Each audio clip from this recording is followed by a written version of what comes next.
আসসালামু আলাইকুম, কেমন আছো তোমরা? আমি তো অনেক ভালো আছি।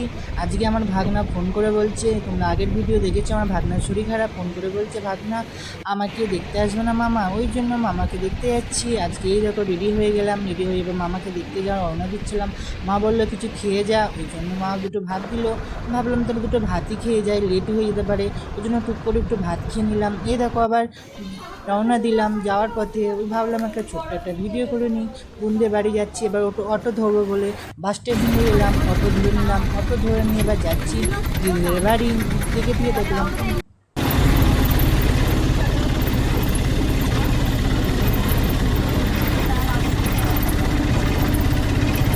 অটো থেকে নেমে ফলের দোকানে গেলাম কিছু ফল নেওয়ার জন্য। এবার দিদিকে ফোন করে বললাম, ভাগনা কি খাচ্ছে বলে একটু ফল নিয়ে আসবো। ওই জন্য ফলের দোকানে এসে ফল নিলাম।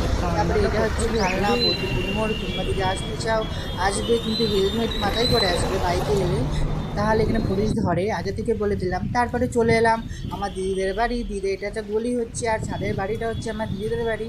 আর তারপরে দিদিদের বাড়ি ঢুকতেই আমার ভাগনার সাথে দেখা হলো।